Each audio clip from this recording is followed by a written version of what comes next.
పేరుకే నా SC ST BC సోదరులు అంటారు. కానీ మన జీవో నెంబర్ 3ని ఎప్పుడైతే సుప్రీంకోర్టులో ఎదురీత వచ్చిందో ఒక్క అపీల్ చేయలేదు, ఒక్కసారి ఎదురెళ్ళి మాట్లాడలేదు. దానికి స్పెషల్ లీవ్ పిటిషన్ వేయాలని అడిగితే వెయ్యలేదు. దాన్ని వాదించడానికి ఒక అడ్వకేట్ పెట్టాలి అంటే పెట్టలేదు.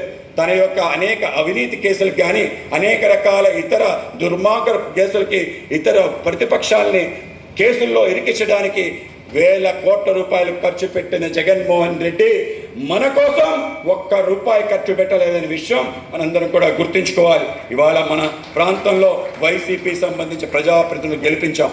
తప్పనిసరిగా అడగాలి, జీవో నెంబర్ 3ని అమలు కాకుండా చేసింది ఎవరు?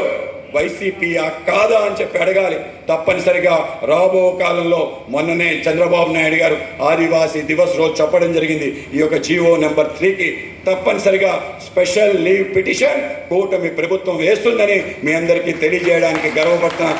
తప్పనిసరిగా జీవో నెంబర్ 3 యొక్క స్పిరిట్ ఏదైతుందో స్పిరిట్ని కాపాడుతూ మన ప్రాంతంలో ఘర్షణ లేని వాతావరణం, స్థానికులు స్థానికేతరులు అనే మాట లేకుండా గిరిజనులకి సగర్వంగా ఉండే విధంగా వ్యవస్థ నిర్మాణం చేస్తాం.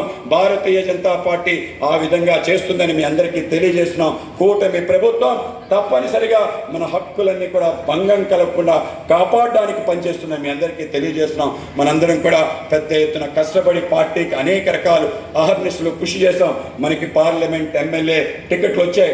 దురదృష్టం కొద్దీ మనం గెలవలేకపోయాం. కానీ మనం ఎక్కడ నిరాశ చెందాల్సిన అవసరం లేదు. భవిష్యత్ తప్పకుండా మన ప్రాంతంలో మనం పార్లమెంట్ గెలుస్తాం, తప్పనిసరిగా అసెంబ్లీలు గెలుస్తాం, అనేక ఎంపీటీసీ జెడ్పీటీసీ గెలుస్తాం. ఎందుకంటే ఇంత క్రమశిక్షణ కలిగిన కార్యకర్తలు ఎవరికీ లేదు. అది మన పార్టీకే సొంతం. మనందరి యొక్క సారథ్యంతో తప్పం సాధిస్తాం. మన పార్టీ నేతలు కేంద్రంలో కూడా మన ప్రాంతం పట్ల చాలా ఇష్టం. మన యొక్క సంగారి గారికి ఆవిడ ఆ మధ్యలో నాకు సరైన బాధ్యత రాలేదని బాధపడుతున్న తరుణంలో ఆవిడకి ఒక గొప్ప అవకాశం దొరికింది. స్వయంగా మన ప్రథమ పౌరురాలు ద్రౌపది ముర్ము గారు రావటం జరిగింది. ఆవిడని సత్కరించే అవకాశం ఈవిడికి వచ్చింది. వెంటనే దగ్గర తీసుకొని నువ్వు ఎవరమ్మా అన్నారు. నేను మఠం శాంతకుమారిని, మఠం ప్రాంతం సర్పంచ్ని అన్నారు. ఆవిడ చాలా ఆనందపడింది. నువ్వు నీ గ్రామానికి మొదటి పౌరురాలివి, నేను దేశానికి మొదటి పౌరురాలిని, నువ్వు కూడా దేశానికి మొదటి పౌరురాలు అవ్వే అవకాశం భారతీయ జనతా పార్టీలో ఉంటుంది అని ఆవిడ ప్రోత్సహించారు. ఆ రోజు నుంచి ఆవిడ మొహంలో వెలుగు ఇప్పటికి కూడా పట్టుకోలేపట్ల అలా ఎగిరిపోతుంది. ఆ విధంగా తప్పనిసరిగా మన మఠం శాంతకుమారి గారు, మన మఠం అంటే మన ప్రాంతంలో వనవాసి కళ్యాణాశ్రమంతో పాటు రాష్ట్రీయ స్వయం సేవక్ సంఘ్ మన జాతీయ బాధులకు ఆ గడ్డ లాంటిది. అక్కడి నుంచి సర్పంచ్గా గెలిచింది. మనందరికీ ఆదర్శవంతమైన జిల్లా అధ్యక్షురాలుగా మనందరినీ నేతృత్వం వహిస్తుంది. ఆవిడికి ధన్యవాదాలు తెలియజేసుకున్నా. అలాగే మన కార్యక్రమంలో మన జోనల్ ఇన్ఛార్జ్ తపనా చౌదరి గారు రాష్ట్ర ప్రధాన కార్యదర్శిగా పనిచేస్తూ మనతో కలిసి ప్రయాణం చేస్తున్న ఆయనకి ధన్యవాదాలు. ఇంకొక ప్రధాన కార్యదర్శి దయాకర్ రెడ్డి గారు, ఆయన కూడా ఇక్కడ మనతో ఉండి ఈ కార్యక్రమం సజావుగా జరగడానికి కారణభూతమయ్యారు. అలాగే మన గిరిజన మోర్చా రాష్ట్ర అధ్యక్షులు కురస ఉమామేశ్వరరావు గారికి, అలాగే మన మాజీ ఎమ్మెల్యే సత్యనారాయణ రెడ్డి గారికి, మన పార్లమెంట్ కన్వీనర్ భారతి గారికి, అలాగే మన ట్రైకార్ డైరెక్టర్, అలాగే ఎస్టీ మోర్చా జిల్లా రాష్ట్ర ప్రధాన కార్యదర్శి కూడా కృష్ణారావు గారు, అలాగే మన జిల్లా ఇన్ఛార్జిగా పనిచేస్తూ మనందరికీ కూడా నేతృత్వం వహిస్తూ పెద్దలు పార్టీ సీనియర్ నాయకులు శ్రీ పుట్ట గంగయ్య గారికి, అలాగే వేదిక వెనుకలు ఉన్న మన ఎంపీటీసీ సభ్యులు, చైర్మన్కి, వివిధ నాయకులందరికీ కూడా ప్రత్యేకంగా ధన్యవాదాలు తెలియజేస్తూ ముందు కూర్చున్న నాయకులు కూడా అలాగే పత్రికా విలేకరులు కూడా ధన్యవాదాలు తెలియజేసుకుంటూ Bharatiya Janata party SC ST వర్గాలు బీసీ వర్గాల్లో వాళ్ళు ముందుండి నడిపించాలి. నరేంద్ర మోడీ గారి నేతృత్వంలో బడుగు బలహీన వర్గాలకి ఆసరాగా ఉండి వెళ్లే పార్టీ తప్పనిసరిగా అందరికీ చెప్పాలి. మనం ముందుకెళ్లాలని చెప్పి మీ అందరికీ మరొకసారి తెలియజేసుకుంటూ భారత్ మాతా కీ, భారత్ మాతా కీ, భారత్ మాతా కీ. టీడీపీ వాళ్ళు కూడా అసంతృప్తి ఉంది. ఇవాళ కూటమి కేవలం ఎమ్మెల్యే ఎంపీ వరకే మన యొక్క ఒప్పందం కాదు. దాని తర్వాత ఉండే అనేక నామినేటెడ్ పోస్టులో కూడా అవకాశం కల్పించే విధంగా మనకు ఒక ప్రయత్నం ప్రారంభించాం.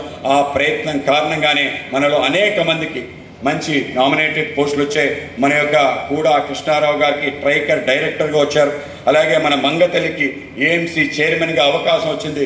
ఇక్కడున్న అనేక మందికి మన రాజారావు గారు కూడా మన కమిషన్ సంబంధించిన వచ్చింది. అలాగే మన కొండల గారు బుల్లిరెడ్డి గారికి మొన్న ఎస్టీ కమిషన్ చైర్మన్ వచ్చింది. కొన్ని సాంకేతిక కారణాల కారణంగా పదవి స్వీకరణ చేయలేదు. తప్పనిసరిగా వాటిని పెంచే ప్రయత్నం నేను చేస్తానని మీకు తెలియజేస్తూ, మనందరం కూడా తప్పనిసరిగా రాబో స్థానిక సంస్థల ఎన్నికల్లో పోటీ చేయాలి. మన రాష్ట్రంలో మన జిల్లాకు ఒక ప్రత్యేకమైన గుర్తింపు ఉంది. గతసారి జరిగిన ఏవైతే స్థానిక సంస్థల ఎన్నికలు ఉన్నాయో సుమారు 200 మంది పైగా మనకి వార్డ్ మెంబర్స్, సుమారు 40 మంది పైగా సర్పంచులు, అలాగే సుమారు 5 MPTC members Bharatiya Janata party సింబల్పై గెలిచిన ఘనత కేవలం మీ జిల్లాకే ఉంది. కనుక మీ అందరినీ అభినందిస్తూ ఆ సంఖ్య ఇప్పుడు మరింత ఎత్తున పెంచే అవకాశం ఉంది. మనందరం కూడా వార్డు మెంబర్గా, సర్పంచ్గా, ఎంపీటీసీ, జెడ్పీటీసీ, కౌన్సిలర్గా తప్పనిసరిగా పోటీ చేసి మన 3 జిల్లాల్లో భారతీయ జనతా పార్టీ తిరుగులేని శక్తిగా కూటమి ప్రభుత్వంలో ఉంటూ మనం చేయాలి. ఆ విధంగా చేసే ప్రయత్నం నేను తప్పనిసరిగా చేస్తానని మనందరం కూడా ఆ విధమైన తయారీ, ఏ కార్యకర్త ఎక్కడ పోటీ తప్పనిసరిగా ఒక నరేంద్ర మోడీ గారి సైన్యంగా ఈ ప్రాంతంలో పనిచేయాల్సిన అవసరం ఉంది. ఇవాళ మన ప్రాంతానికి సంబంధించిన నేత ఎక్కడెక్కడ గిరిజనులు ఉన్నారో వాళ్ళ హక్కులు కాపాడడానికి అనేక రకాలుగా ప్రయత్నం చేస్తున్న ఏకైక నేత నరేంద్ర మోడీ గారు. ఇవాళ ఆయన పైన అక్కస్సుతో అనేక విషయాలు మాట్లాడుతున్నారు. 370 అధికరణ రద్దు చేశారు కాబట్టి మనకి 170 రద్దు చేస్తారని ఒక అబద్ధపు ప్రచారం చేసే ప్రయత్నం కుహన నాయకులు చేస్తున్నారు, కమ్యూనిస్టులు చేస్తున్నారు. తప్పనిసరిగా ప్రతిఘటించాలి. ఎవరైతే ఈ మాట మాట్లాడుతున్నారో ఇది సత్య దూరం. 170 ఎక్కడైనా అమలు కాకుండా భారతీయ జనతా పార్టీ ప్రభుత్వాల్లో ఉందని అడుగుతున్నా.